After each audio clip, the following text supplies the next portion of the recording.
I'm nako dinhi sa atuang parokya and I'm very happy to be with you. And sa atuhang pagsaulog kining sacrament of confirmation, isagol ko lang ang Cebuano ug English sa atuhang homily. Several years ago, there was a maritime accident, a tragic accident at the seas in the areas of the Visayas. For the older ones like me, you could have recalled this siguro. One of those passengers was a young teenager, a girl, barely first year. And my dear brothers and sisters, it started as a safe journey at the beginning, but somewhere in the middle of the sea, there was an engine trouble, and people found the ship sinking, and so they began to scramble for safety. One of those who jumped into the water is this teenager, but then she does not know how to swim. That's the problem. And so after drinking some amount of water, because the weather was quite bad, it was raining too, ngit-ngit kaayo, dark, she began to sink. Her last thoughts were this: pait kaayo, I'm still very young, mapatay na ko. But then suddenly, by some kind of miracle, she was plucked out of the waters by someone. And then on the boat, it so happened there were some fishermen there in a nearby small islet, and they came to the rescue. Kung kinsa matabangan nila, one jumped into the water, plucked her out, and then implemented CPR. So kining mouth-to-mouth resuscitation led her to wake up, and then she was able to glance at the face of a young, almost like teenager also, nga lalaki, then she blacked out. Anyway, to cut the long story short, this particular teenage girl survived miraculously. And she grew up to be a fine Christian woman, and she was able to find a good job. And then there were a lot of suitors, naturally, because kay pretty man siya. But among the many suitors, wala jud siya napusuan until she met this particular man. And you know, out of the blue, to the shock of her close friends, they just were surprised nga she accepted his love. Kining si Mr. Espiritu. Karon, her friends asked her the million-dollar question, ngano man siya? Why him? Dili man siya gwapo. Dili man siya dato. Dili man siya popular or artistahon. Ngano man siya? And then the girl confessed. In the process of their getting to know one another, something clicked. They realized they were together in the vicinity of that maritime accident. They realized that that boy, that teenager, was residing near an islet on that sea. They were able to trace, finally, that the one who saved and gave her emergency help was the same guy who is now a seaman called Mr. Espiritu. And so the answer of the girl was, it's only natural that I choose him to be my lifetime partner because gisumpayan niya ang ginhawa nako. He extended my breath. End of the love story. Ngano man, love story, ang ginaistorya kining Obispo during confirmation. Because, usahay, there are moments in our lives we may not be drowning physically, but we can be drowning because of problems, because of fear, kining pandemic bitaw, and a lot of challenges. In moments like that, notice ninyo if you are afraid or if you are anxious, usa ka bodily reaction is shortness of breathing. If there are medical doctors here or nurses, you would know that. The breathing, the oxygen is affected. And then if there is shortness of breathing, it can be detrimental to the rest of your bodily health. It can affect all your other organs as well. So, in life, we experience some kind of being submerged under the waters, and we think there's no more hope. Precisely at this moment, God sends the gift of the Holy Spirit, like Mr. Espiritu, no? Para sumpayan ang pagginhawa nato, to extend our breathing. This is the gift of God to all of you today. That's why even sa Gloria, I was asking you to sing with me, because this is a glorious day. This is a day of thanksgiving. Muingon ang iban, nga man nga during pandemic may confirmation. Ang question, why not during pandemic?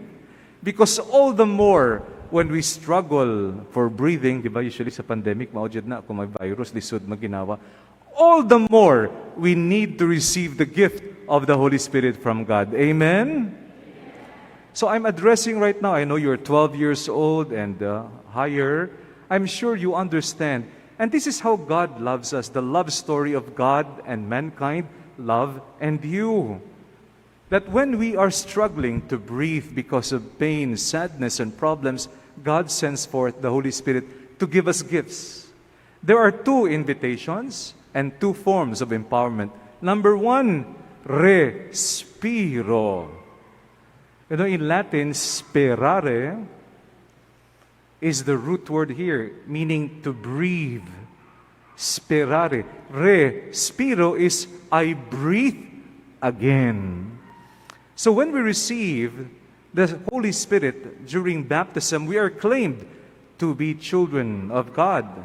That is why we are also very fortunate that your confirmation is done during the 500 years of the Jubilee of Christianity. Amazing. It's unrepeatable. This is a significant moment in history, brothers and sisters. You are a blessed and privileged batch. Usahay, maingon sila, kanang mga gikumpirmahan, kanang tuiga sa 2021, pait kaayo, COVID batch na sila.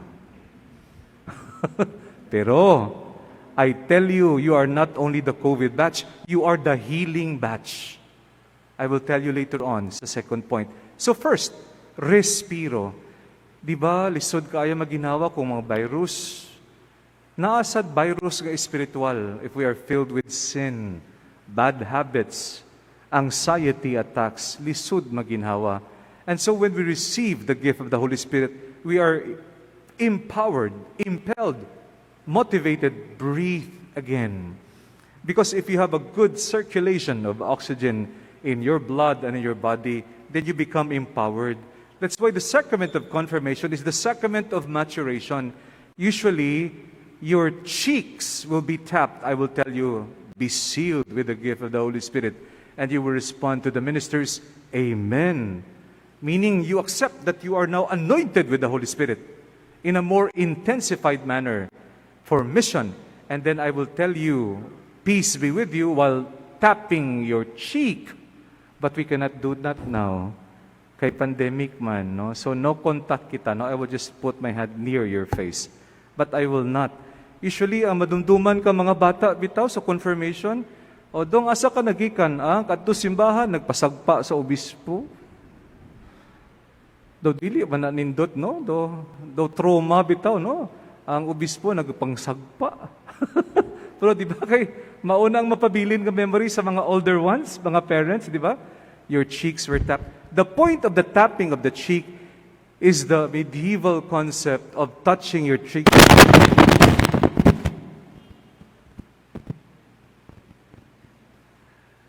to awaken you. Pariyo katong sound. Kung natulugan mo, to awaken you, no? For your mission, to become more mature followers of Jesus Christ. So breathe again. I know lisod mag-breathe sa liyo sang face mask. Pero what I mean, you know what I mean. Pumaabot ang problema, moabot ang konflikto sa panimalay, moabot ang loneliness. Please remember you are gifted by the Holy Spirit. Respiro. I breathe again because of the love of God through the Holy Spirit. Number two, inspiro. That's what I meant kagaina. Do not believe the tagline, #confirmands COVID batch. No. Ang hashtag ninyo, COVID, you are rather 2021 confirmants of San Vicente Ferrer Parish, healers of the future. Amen? Healers. You will become the future teachers, future engineers, future doctors and nurses. You will help build and heal our land and our nation.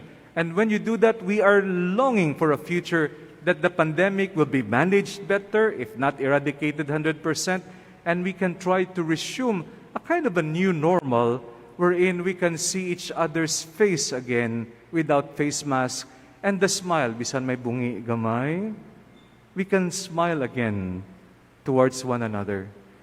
Inspiro means when you receive the Holy Spirit and you are empowered not only to survive, you are also missioned to become a source of inspiration to others.